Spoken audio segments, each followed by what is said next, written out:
todos.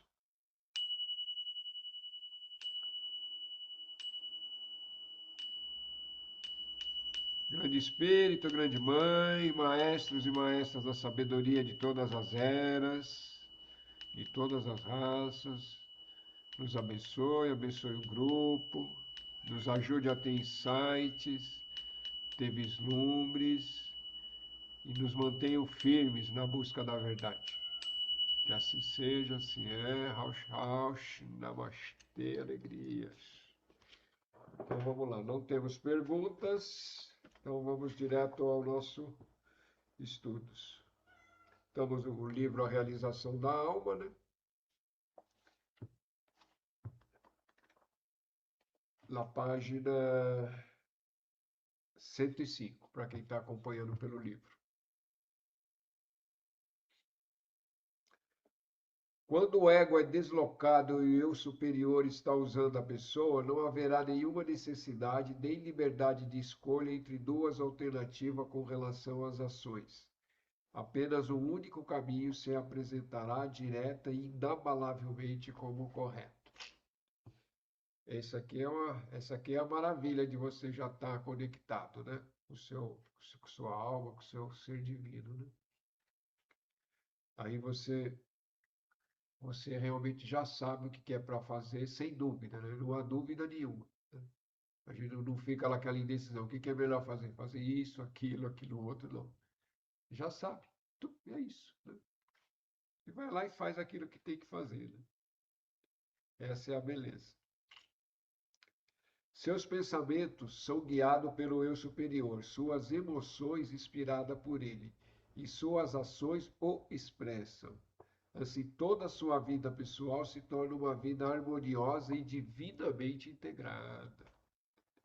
Ou seja, né, quando nós atingirmos esse nível aí, né, todo o nosso ser vai estar expressando essa parte divina nossa, né?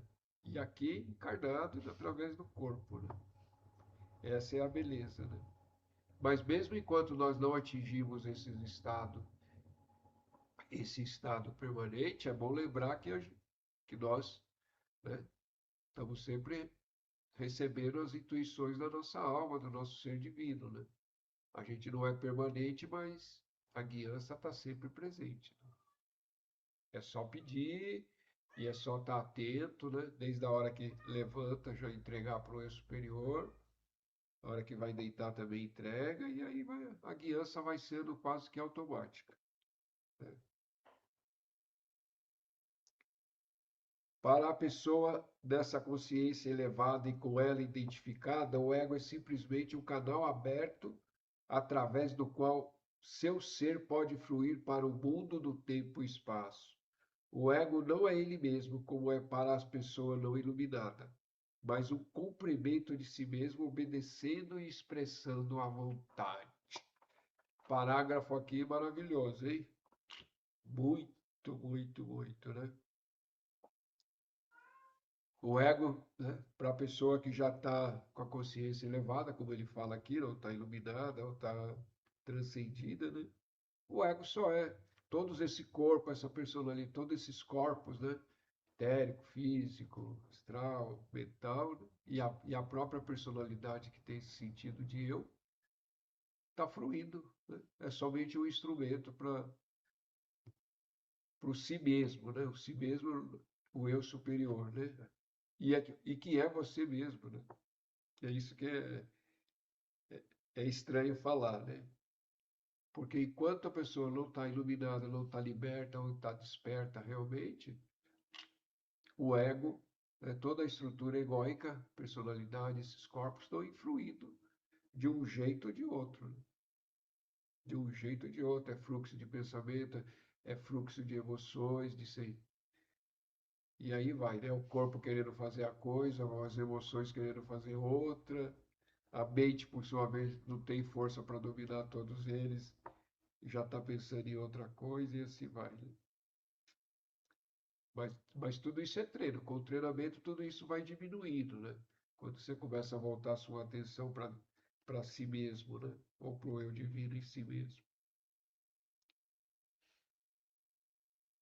Os efeitos da iluminação incluem um desapego imperturbável de posses, posição, honra e pessoas externas, uma certeza esmagadora sobre a verdade, uma paz celeste, sem preocupação acima de todas as perturbações e vicissitudes, uma aceitação do bem geral da situação universal, com cada entidade e com cada evento desempenhando seu papel.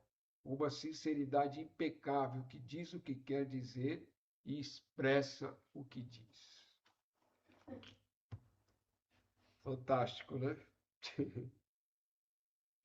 É isso, né?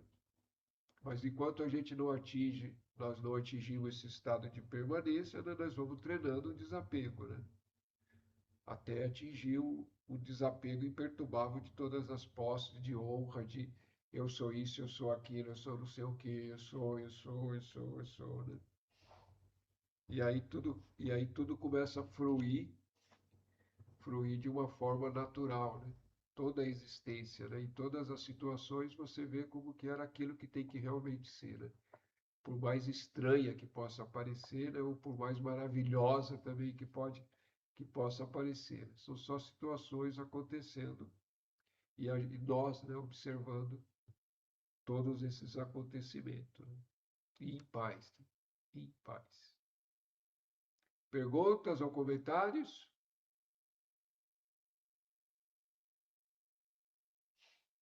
O homem será redimido e salvo. Isso não é mera ilusão piedosa, mas destino inevitável.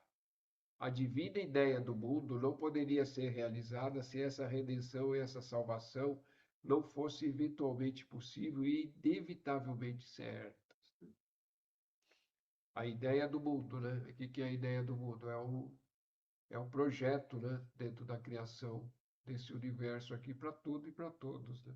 Chamado ideia do mundo também, né? É o plano divino, se falando no português mais clarinho, é o plano divino para tudo e para todos, para o próprio universo, para a galáxia, para o Sol e depois para a Terra, e depois para essa humanidade e para cada ser existindo. Há indivíduos espalhados aqui e acolá que encontraram o eu superior.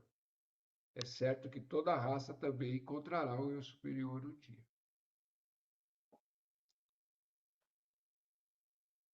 Sempre houve, né? Sempre houve em todas as eras, em todos os tempos, sempre houve pessoas que se realizaram, né? Ou que se libertaram, ou que se iluminaram. E o que ele conclui também é que, de uma certa forma, não sabe se quando ou hoje, né?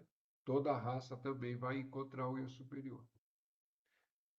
Tem a eternidade, né? Tem a eternidade. Aquele que se sintonizou com a vida sem ego e que se comprometeu com a vida altruísta descobrirá que, ao abandonar os motivos egoístas que incitam as pessoas no final, nada perdeu. Pois qualquer coisa de que ele realmente precise, e a qualquer hora em que realmente precisar, virá às suas mãos. E isso será igualmente verdadeiro, quer seja algo para si ou para a realização desse serviço no qual ele está dedicado. Assim diz uma escritura persa: quando tu alcançares essa estação, o abandono de todos os apegos mortais, tudo o que for teu maior desejo será realizado. Parágrafo longo, mas importante para nós aqui dar uma destrinchada por partes dele, né? Aquele que sintonizou a vida sem ego, ou seja, aquele que realizou, né? Aquele que já está iluminado e que se comprometeu com a vida altruísta, ao abandonar esses motivos egoístas, ele vai saber que nada perdeu, né? Pelo contrário, né? Tudo aquilo que é do ego raramente tem alguma coisa buena, né? Pois qualquer coisa que ele realmente precise, a qualquer hora em que realmente precisar, virá às suas mãos. Isso também é verdadeiro, né? Mas para isso ser verdadeiro, você tem que estar em sintonia, né? Com a tua própria essência, né? Quando você não está em sintonia com a sua própria essência, vai, não vai funcionar assim 100%. Mas você começa a treinar, né? O que é treinar? É olhar naquilo que você precisa, pede para o Grande Espírito, isso aqui não é para mim, vai vir de uma forma ou de outra, venha, né? Chega até você. Porque na maioria das vezes a gente está no aquele pedido ou aquele desejo é do ego, né? E aí as coisas não vai funcionar mesmo. Tá vendo? E aqui será igualmente verdadeiro, seja algo para si ou para a realização do serviço. E a escritura persa, né? Persa, para que vocês não sabem, é o Irã, né? Hoje é o Irã. Quando tu alcançares essa estação, ou seja, quando tu alcançou esse estágio de iluminação, de realização, o abandono de todo e o abandono de todos os apegos relacionados a esse mundo dentro do espaço-tempo, tudo que for seu maior desejo será realizado. Simples assim, né? Mas quando você atingiu esse estágio, que desejo você vai ter? É um paradoxo também. Qualquer pessoa que tenha atingido esse estágio abençoado não seria sincera consigo mesmo se não ficasse ardentemente feliz por compartilhá-la com os outros. Se não estivesse sempre pronta para ajudá-los e atingi-los também. E esse desejo se estende universalmente a todos, sem exceção. Ele não exclui ninguém. Então, uma pessoa iluminada, ou realizada, né, ou liberta, né, todos esses termos são sinônimos. Quando ela atinge esse estágio, ela, dentro de si mesma, né, ou o próprio si mesma, né, de uma forma ou de outra, vai querer, vai querer compartilhar esse estado, né? Ou seja, que os outros também atingem esse estado, todas as pessoas. Os nobres e belos ensinamentos da Grécia Antiga, dos socráticos aos estoicos, se harmonizaram perfeitamente com os antigos ensinamentos da filosofia superior. Embora eles ensinassem uma elevada autoconfiança, não ensinavam o estreito autocentramento. Isso é vividamente simbolizado no mito da caverna de Platão, em que o homem que atingiu a luz imediatamente abandonou seu descanso merecido para descer e ajudar e guiar os prisioneiros que ainda viviam na escuridão da caverna. Nós falamos sobre esse mito da caverna nos estudos passados, né? Então ele está falando que os nobres ensinamentos dos socráticos, né, e aos estoicos, né, que pós-socráticos, harmonizam-se perfeitamente com os ensinamentos da sabedoria superior. Ou seja, aquele que atinge a iluminação ou a libertação, ele vai querer que os outros também, né? Vai querer que os outros também atinjam. Vocês estão me ouvindo? Vocês estão me ouvindo? Aqui caiu a energia Voltou. aqui. Sim, estamos ouvindo. Mas eu tenho no Eu estou break. ouvindo o senhor bem baixinho. Eu não sei se é meu problema auditivo ou... Não, tem que mudar o som aqui. Agora talvez melhore. Melhorou? Melhorou. É, quando for assim, me avisa que fica pro som de música, o som fica baixo. Tá bom. Gratidão. É que deu uma caída na energia aqui, deu uma piscada. Alguém tem alguma pergunta ou algum comentário?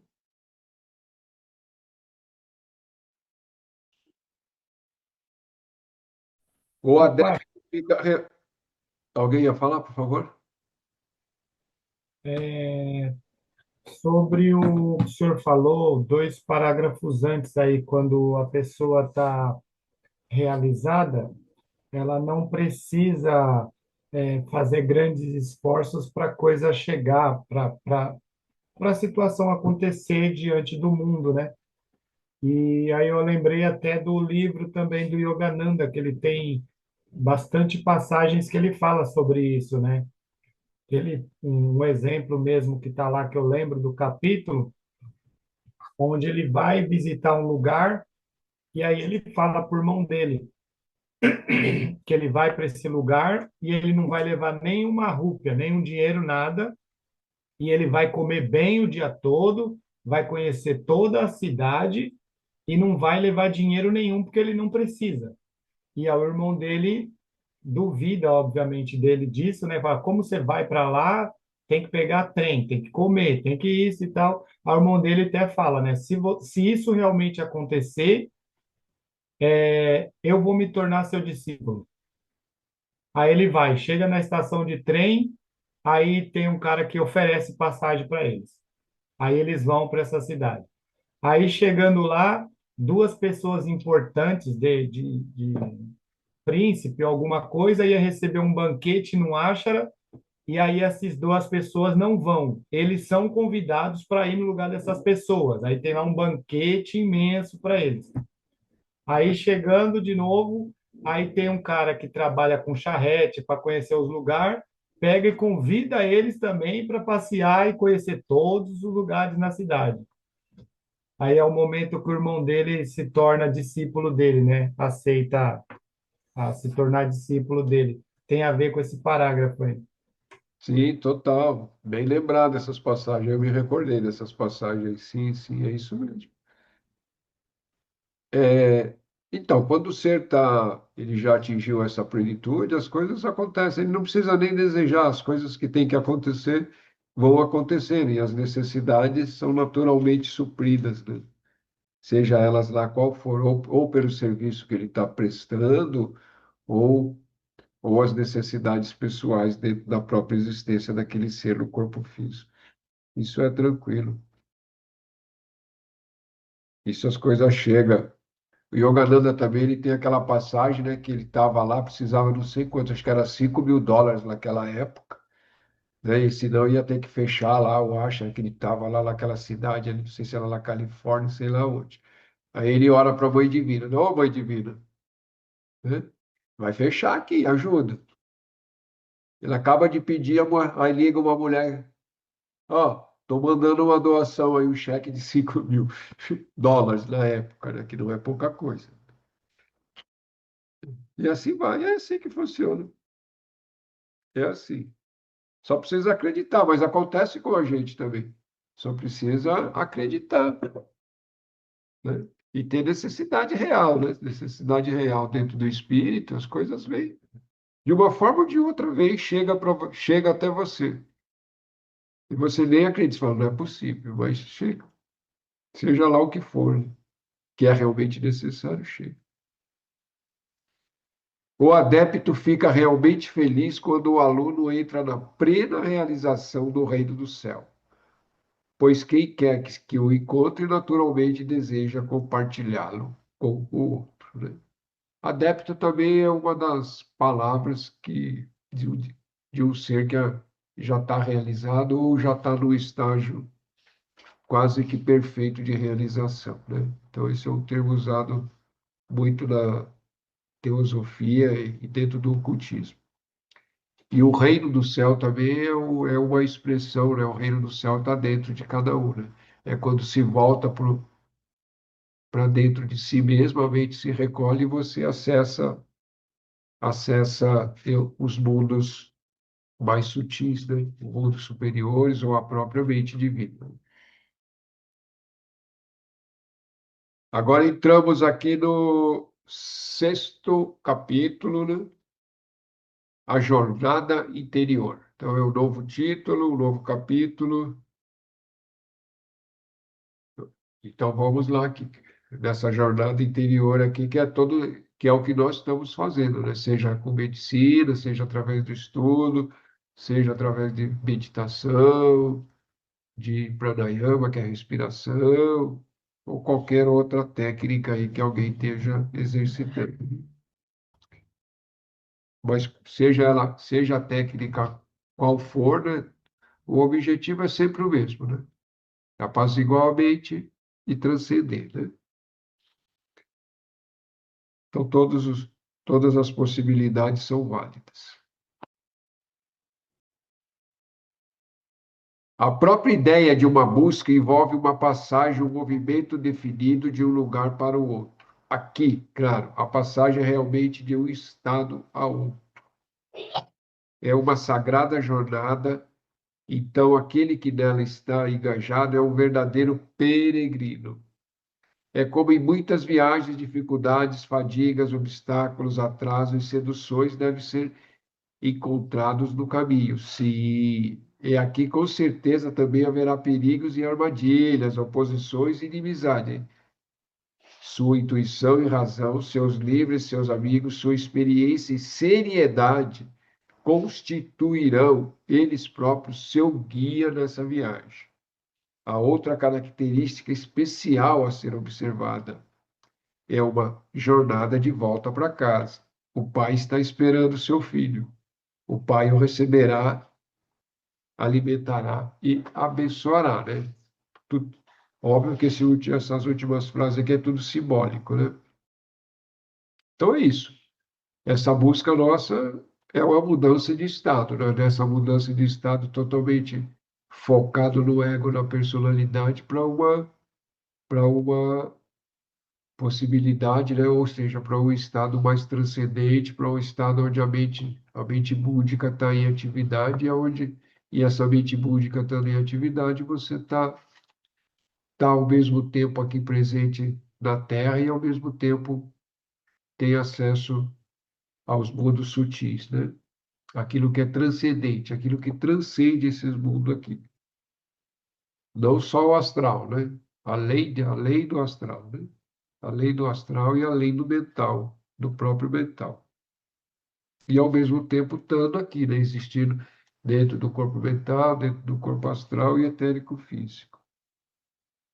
Outra coisa que ele frisa aqui, esse caminho não é isento de armadilhas, de perigo, né? Por quê? Porque está dentro do ego.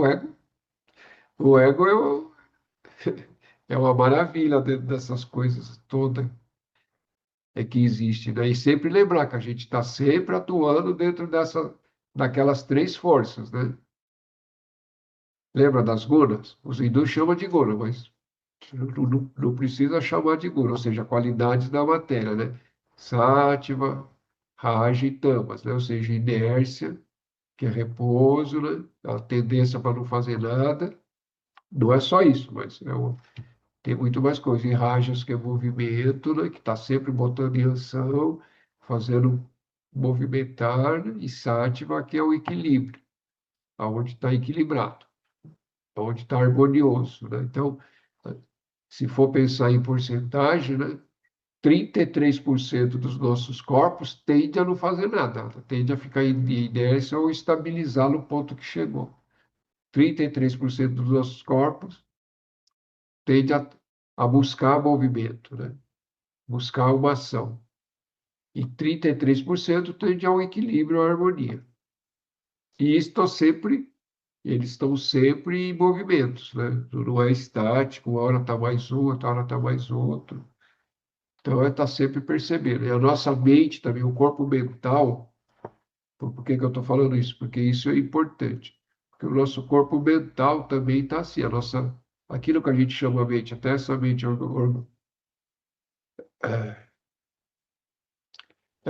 de vigília aqui, né? Operacional, ou de vigília, como queira, às vezes, ela está mais tranquila. Não sei se aqueles que estão sempre se observando, né? Está fazendo alguma prática, vai ver que em algum determinado período ou do dia ou da semana, às vezes fica 1, 2 dias que ela fica bem mais tranquila, ou seja, essa mente está em sátiva, né? A harmonia, o equilíbrio está em preponderância dentro do corpo mental. E aí é nessas horas que a gente pode dar alguns saltos, né? Aqueles que praticam todo dia, né? Quando a mente está assim, observa uma facilidade maior de acalmar, né? De acalmar essa mente e fazer alguma transcendência, né? Através de alguma prática. Pai, Em outros momentos ela vai estar mais agitada, em outros momentos ela vai estar mais rajássica, né? quer dizer, rajástica em movimento ou vai estar tamásica, né? Ou seja, vai estar ou embotada ou cansada, aquela coisa toda, querendo não fazer nada. Ou já ficar, né? Ou o que é pior, né? E isso também acontece com muitos estudantes, seja ele de qual for, estudante seja de yoga ou de não sei o quê, não importa que prática, né? É ficar contente, satisfeito com o ponto que já alcançou, né? Isso é o perigo do perigo, né? Porque não pode haver satisfação com nenhum ponto que alcançou, né? Ah, puta, já melhorei bastante, os outros já estão vendo que eu melhorei bastante, tô bem. E aí para de fazer esforço, né? Para de fazer sacrifício, né? Esse é o erro. Aí o ego já entrou e já pegou, né? E aqui aquela frase, né? Aquela frase simbólica é uma jornada de volta para casa. A casa é essa, né? É voltar para dentro de si mesmo, para o eu divino, né? Para a mente cósmica, para a consciência cósmica. O pai está esperando o filho, né? Pai aqui nesse sentido é a própria consciência cósmica, ou a mente cósmica, ou Deus, como queira, né? E o pai o receberá e alimentará e abençoará. Isso não tenha dúvida, né? Mas pai no sentido que é a própria criação, né? O próprio Criador, ou a própria fonte, né? A própria fonte que tudo cria, né? E que tudo existe. Perguntas e ou comentários? Ô, pai, Eu. o senhor mencionou essa parte aí do Sattva, Raja e Tamas. Sim. Essa questão dos 33%, vai. Eu tenho que manter algumas delas por mais tempo ou eu tenho que manter esse 33% por questão de equilíbrio? Não, isso existe em cada um de nós, isso existe na qualidade da matéria. Essa qualidade da matéria existe em todos os mundos manifestados, seja aqui no, seja aqui na tridimensionalidade onde nós estamos existindo nesse momento aqui olhando a telinha, e seja no mundo dos deuses, né? De Shiva, de Indra, não importa o nome do Ganesha, onde tem as cidades celestiais também com isso, não importa, as qualidades da matéria existem. Porque é a própria manifestação. A própria manifestação, essas três qualidades existem.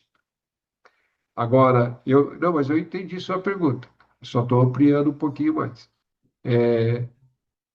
O ideal, né, a busca é manter sempre-se em sátiva, né? Ou seja, manter sátiva é o equilíbrio, é o sábio. Sábio, quando atinge, não atinge sábio. Sátiva, né? Harmonia perfeita, paz perfeita. E aí essa sátima vai estar em Raja. Então você tem Raja, sátima, você tem Raja, tamas. Não há uma predominância na maior parte dos seres comuns, na grande maioria, né? O que acontece? Rajas entra e predomina. Ela predomina sobre sátima, predomina sobre tama. Aí fica aquela agitação toda, a mente agitada, a pessoa agitada, e que não sei o quê, que não sei o quê, que não sei o quê. Quando tamas também predomina sobre Sátiva e Rajas, é a mesma coisa. A pessoa fica ali ou fica deprimida, ou fica sem querer fazer nada, ou fica naquela ignorância da escuridão, porque Tamas também é escuridão, é ignorância, né? Fica ali só comendo torresminho e tomando cerveja, isso é Tamas. Entendeu? Está embotado. Isso é Tamas.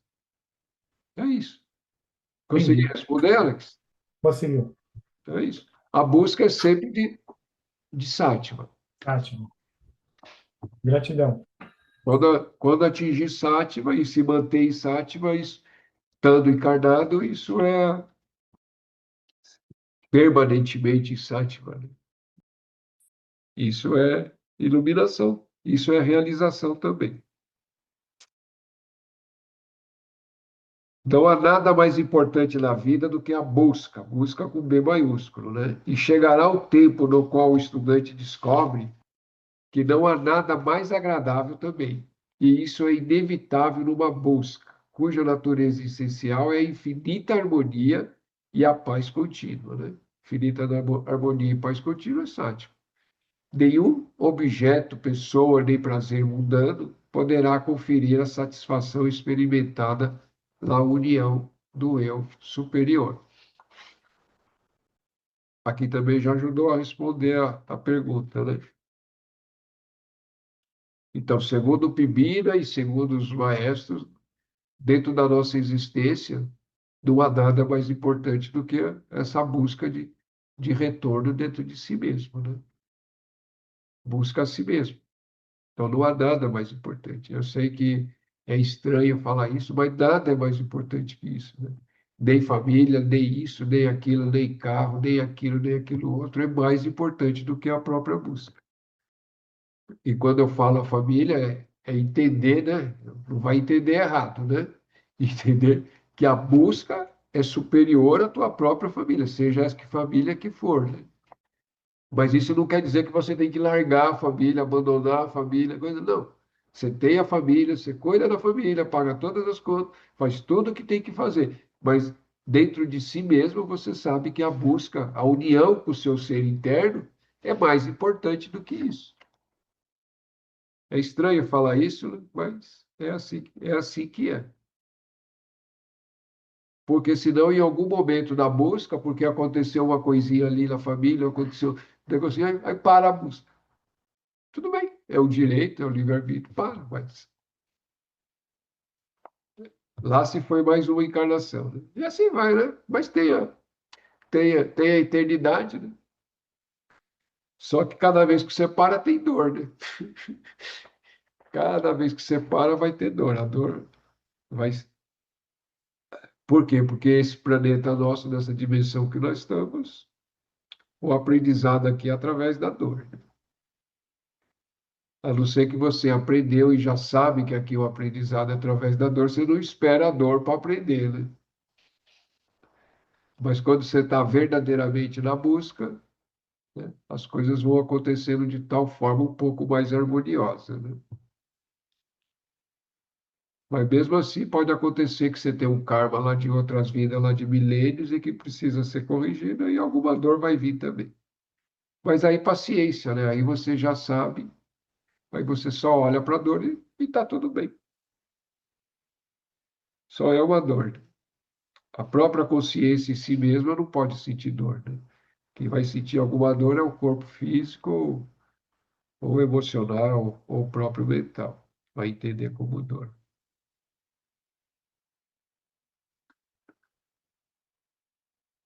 A meta é atingir uma consciência mais elevada que brilha através da mente como uma luz cegante. Todo o seu esforço, todo o seu treinamento é realmente para isso. Simples assim, né?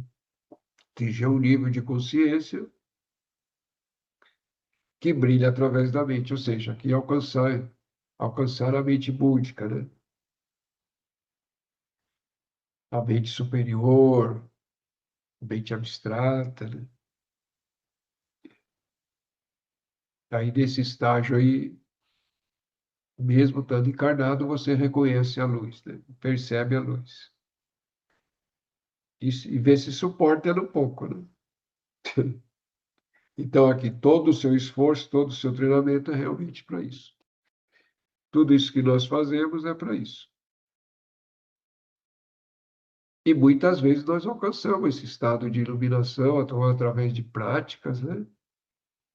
Seja ela qual for, através da medicina, das medicinas da ayahuasca, também se atinge. Mas não é permanente, né? Mas daí a pessoa fala, então não vale nada? Lógico que vale, vale ouro, né? Vale ouro porque você atingiu, já sabe como é que é. Você ainda não tem todos os pré-requisitos para se manter iluminado ainda, né? Ou iluminada ainda, né? Mas, mas cada vez que isso acontece, você já fica mais um tempo maior, acontece com mais frequência, né? Tudo isso é parte do caminho, né? Até que uma hora você atinge essa consciência elevada, né? E aí se mantém. Aí já não tem esse retorno somente para essa mente operacional, né? A mente búdica vai estar operando junto conscientemente, né? A própria consciência vai estar lá nas duas mentes ao mesmo tempo. Nas duas mentes, não falei errado, só existe uma mente, né? Os dois estados da mente ao mesmo tempo. Aqui agora entra um subcapítulo, a busca espiritual. A necessidade do homem é dupla: relembrar-se de sua natureza divina e redimir-se da sua natureza terrena. Esse também é todo o nosso esforço, né? Relembrar a nossa natureza divina, né? E nos redimir da natureza terrena. O que é a natureza terrena? É esses corpos que nós estamos usando aqui agora, né? Corpo físico, etérico, astral, emocional. Tudo isso pertence a esse plano físico, a esse plano terreno. E essa personalidade também. E é relembrar da nossa natureza divina. Porque, assim, a grosso modo falando, a iluminação nada mais é do que recobrar a memória do que nós somos divinos, né? E essa memória não apagar mais, né? Simples assim, né? Fácil assim, né? Fácil de falar, né? Mas nós estamos no caminho, né, dona Silvana? Dona Silvana gosta, né? Mas nós estamos no caminho, dona Silvana. Um pouquinho lá, um pouquinho acolá, vê aqui, vê lá. Ixi, chega uma hora que a gente já começa a ficar mais tempo dentro desses estados, né? Ficar o dia inteiro, ficar 2 dias, depois volta, não tem problema, mas depois volta de novo e aí vai.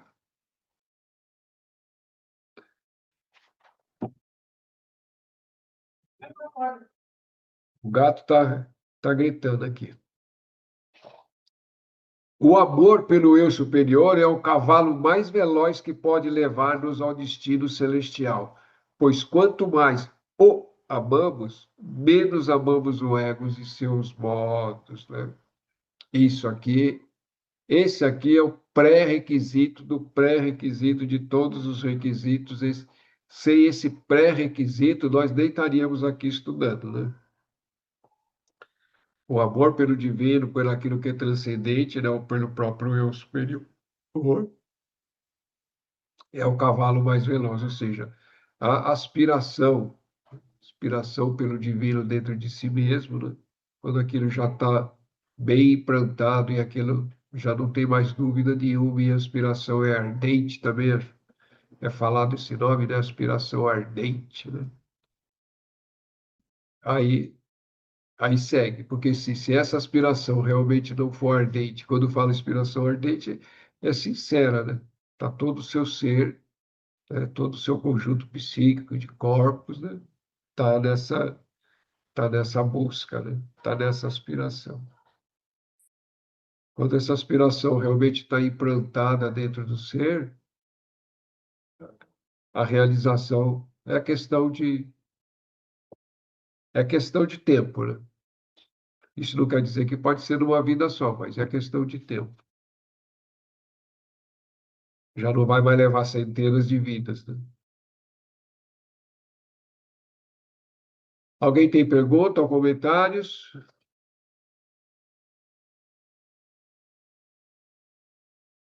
O primeiro dever do homem ou da mulher que tem precedência sobre todos os outros é se tornar consciente de seu eu superior.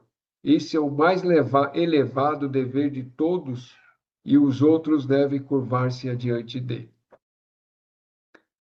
Vamos reler aqui. O primeiro dever do homem ou mulher que tem precedência sobre todos os outros é se tornar consciente de seu eu superior. Esse é o mais elevado dever e todos os outros devem se curvar-se adiante dele, né? Curvar-se adiante dele é adiante desse dever, né? Ou seja, ele coloca isso como imprescindível, né? É se tornar consciente de si mesmo, né? Ou do eu superior ou da própria alma. E isso é verdade em todos os cantos, né? A hora que isso estiver bem estruturado dentro de cada um de nós, isso também já é um facilitador. Que nosso primeiro dever Não tem outro dever maior que esse, né? Do que tornar-se consciente de si mesmo. Porque aí pode até parecer egoísta, né? Mas não é. Não é porque quando você se torna consciente, quando você alcançar essa realização, o simples fato de você alcançou a realização, você está ajudando a humanidade inteira como um todo. Simples assim, né? Cada ser que se eleva, isso não é muitos, né? São poucos encarnados que conseguem se elevar, né? Mas ele está elevando toda a raça, né? Toda essa humanidade do qual ele está existindo ali.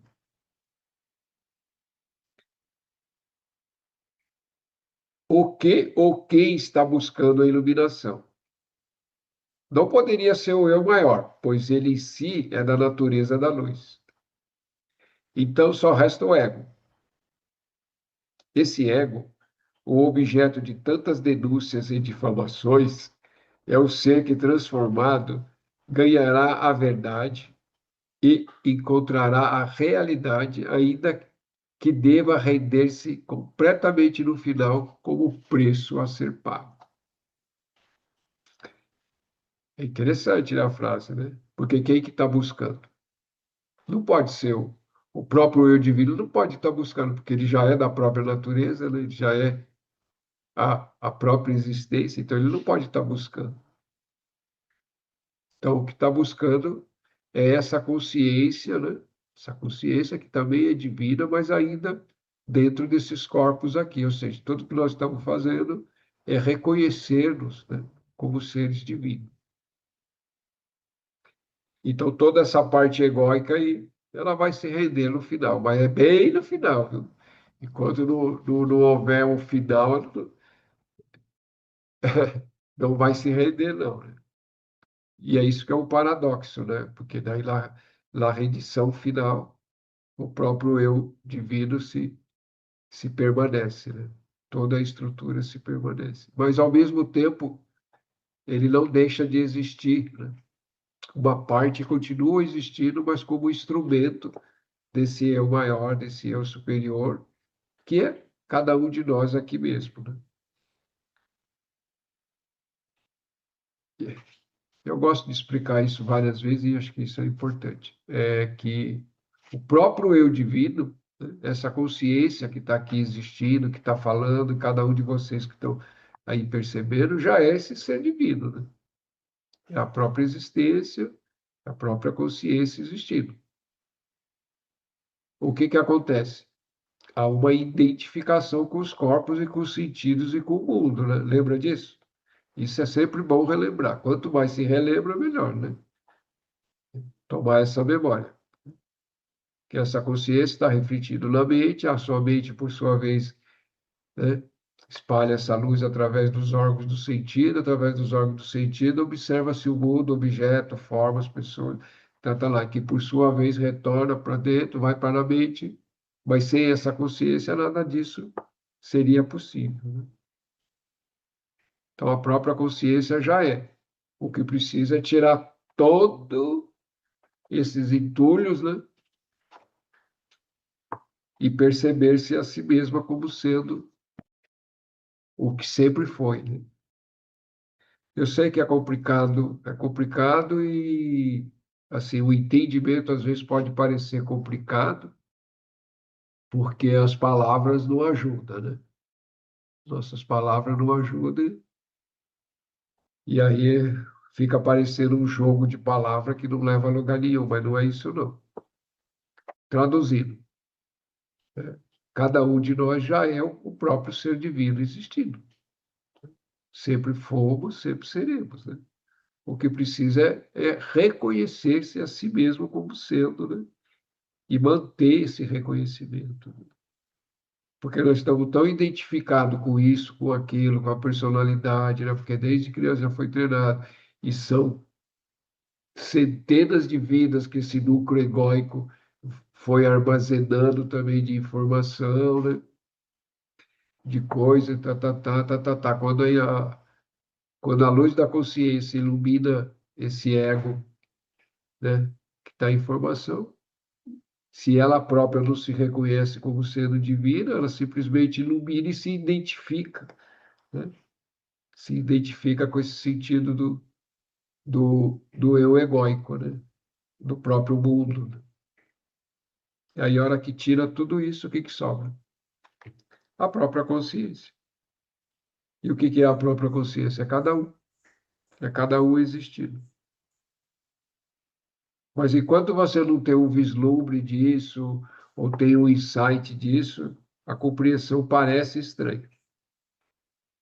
Então, quando alguma coisa parece estranha, você tem que acreditar, né, naqueles que são iluminados, que estão trazendo essas informações, né? Até que você passe a reconhecer em si mesmo ou em si mesma tudo isso, né? É para isso que servem os estudos de seres iluminados, né? Tipo PBI, tipo Ramana e outros por aí. A tarefa do buscador é abrir caminho, remover obstruções, ganhar concentração para que a graça do eu superior possa atingi-lo ou atingi-la. A união de ambas atividades produz o resultado. Remover obstruções e ganhar concentração. Ó, duas coisas aqui, né? Ou seja, desapego e harmonia, né? Buscar o desapego e a concentração, né? Ou seja, manter-se concentrado é manter-se presente, né? Manter-se presente é manter-se consciente na maior parte do tempo, quando possível. Para quê? Para que a graça do eu superior comece a fluir sobre cada um de nós. Porque a graça está sempre aí. A graça é o próprio eu divino, a graça é a própria existência, né? A graça está sempre presente. O fato de a gente estar aqui numa quinta-feira estudando uma filosofia transcendental, fazendo um estudo desse, é a graça. É a graça que nos impulsiona e nos permite estar aqui, né? Porque pelo ego mesmo não ia estar aqui, né? Ou seja, pelo menos o ego bem estruturadinho, bem forte, fala, não, vou ficar vendo esses negócios de coisa, não. Vou ver minha Netflix, vou ver meu YouTube, meu Instagram, qualquer coisa. Qualquer coisa, porque a mente não tem força. Mente forte que a gente fala é aquela mente capaz de focar, né? Capaz de ter poder para fazer aquilo que determinou-se para fazer, né?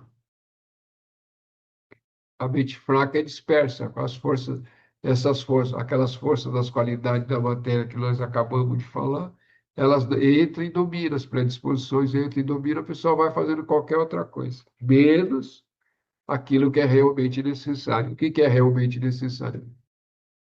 É se reconhecer a si mesmo como divino, é fazer todos os esforços para isso. O estudo, esses estudos que nós estamos fazendo aqui, é uma dessas coisas, né?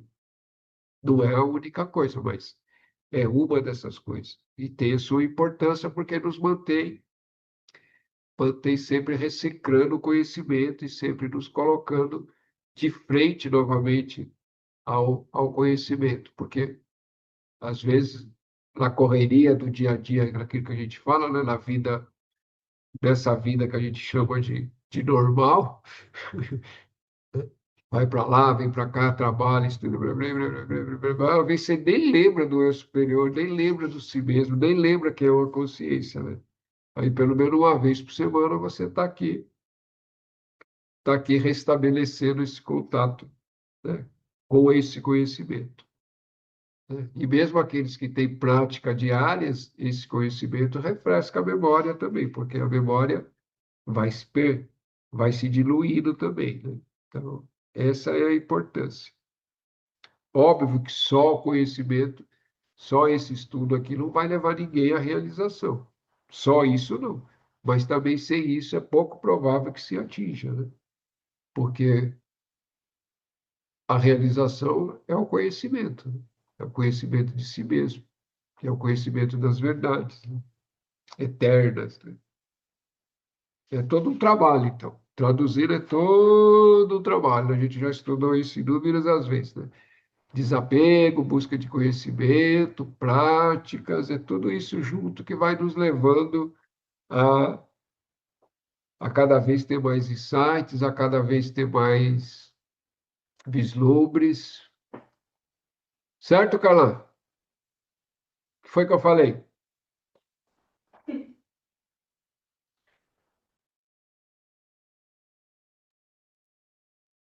Pai, eu lembrei de uma coisa aqui, se eu puder compartilhar. É uma coisa bem simples, né? Mas foi um insight, assim, bem forte, né? Sempre que eu vou repousar, eu sempre tenho uma prática e tal, mas aí eu vou pra cama depois.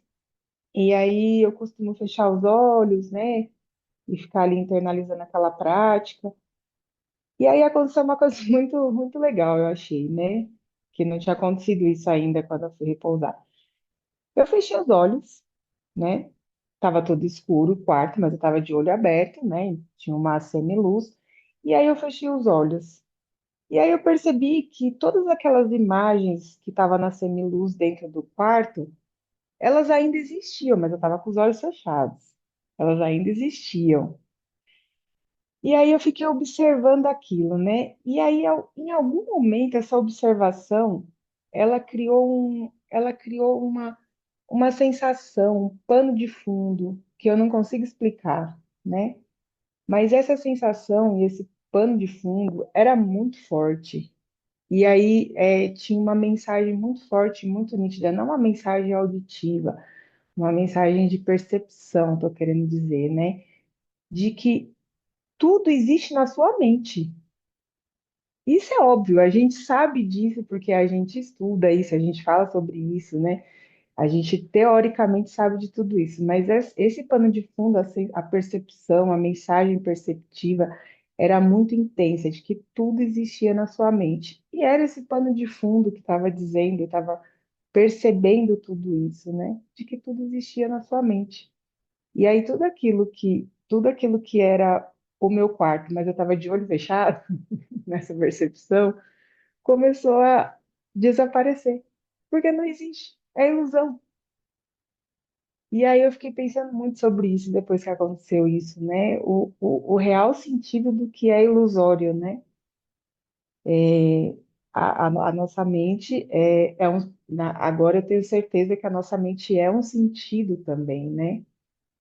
E aí a percepção do que é realmente ilusório, isso foi muito importante, né? Porque aí você começa a observar tudo isso dessa forma, né? As coisas que vão acontecendo, o seu cotidiano, por onde você passa, a percepção ficou muito mais apurada de que tudo é transitório, né? Então, em alguns momentos de mais intensos de qualquer situação que a gente passa aí no cotidiano, respirar por um minuto que seja, de olhos fechados, faz tudo aquilo, aquela transitoriedade de fato acontecer e tudo se modifica, porque é transitório.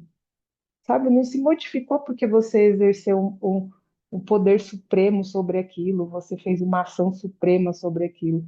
Mas é só porque você usou aquele pano de fundo perceptível numa tomada de respiração, numa tomada de consciência e fechou os olhos e voltou para dentro de si próprio.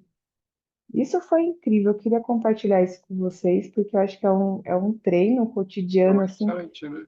É um muito insight. interessante para todos nós, né? Para todos nós que está aí no mundão trabalhando, lidando com várias coisas, né? Sim, cada plano de realidade vai existir de acordo com o observador, né? Cada plano de realidade vai existir de acordo com o observador. Se o observador, a consciência do observador está no corpo astral, você vai perceber o corpo astral.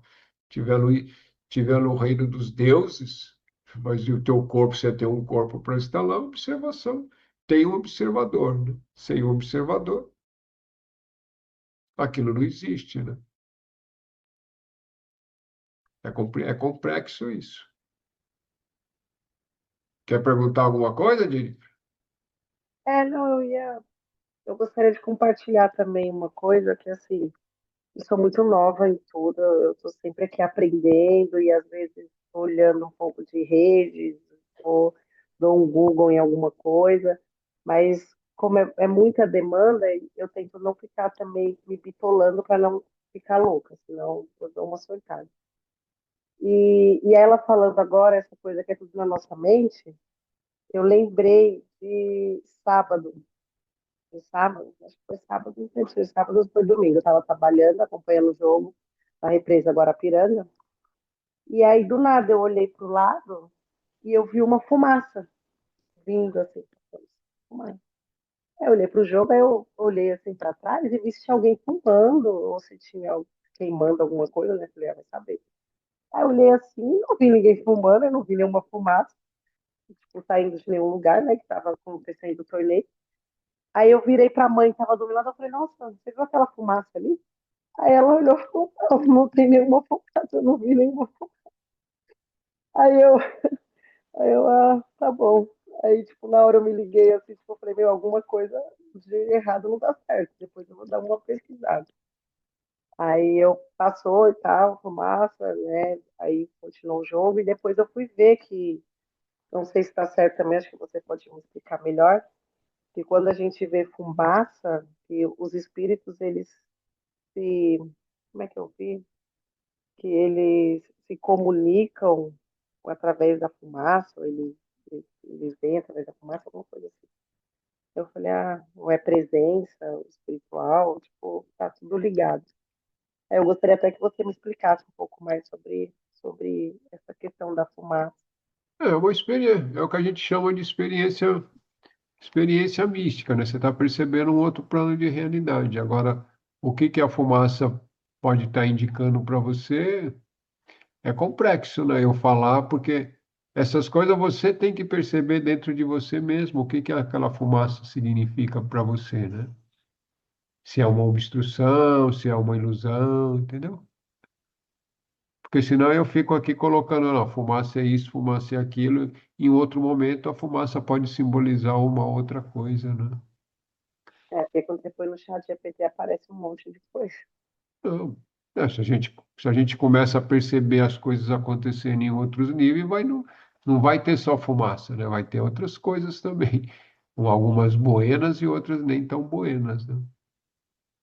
Mas a fumaça, a grosso modo, é uma obstrução, né? Alguma coisa que está sendo obstruída ali, que está impedindo a visão, né? A grosso modo. Então, mas aí você pede para você mesmo, né? Para o seu eu divino, o que que simboliza isso para você, o que que estava querendo te mostrar ali. Porque daí você começa a aprender essa linguagem que está te vindo, né? Internamente você vai aprendendo, senão a gente fica amarrado a algum simbolismo, e isso não é bom também, né? Porque a coisa fica tudo assim, isso é aquilo, não. Em alguns momentos pode simbolizar uma coisa e outro não. Não, porque fumaça também pode ser branca, pode ser fumaça vermelha, pode ser fumaça disso, daquilo, muito grande, muito pequeno. Entendeu? Pergunte para si mesmo. A hora que vai dormir, pergunte. Daí eu vou. A hora que você menos esperar, vem. Ah, tá, a fumaça ali estava simbolizando isso, estava me mostrando isso. Beleza? Boa, obrigada, pai. Nada. Quer falar, Carla? Eu, eu penso que a grande sacada disso é a percepção da transitoriedade de tudo, né?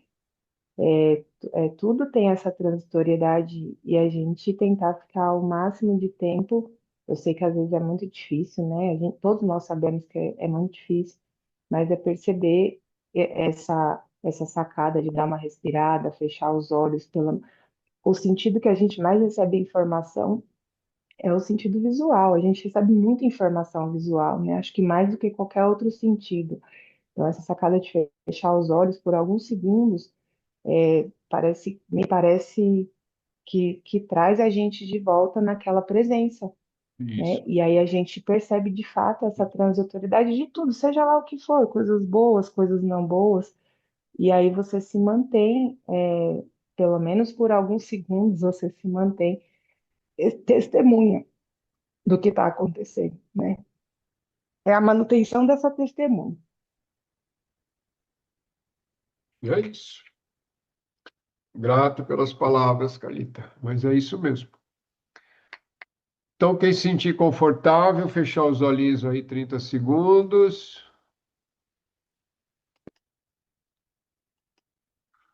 Fazer nosso encerramento.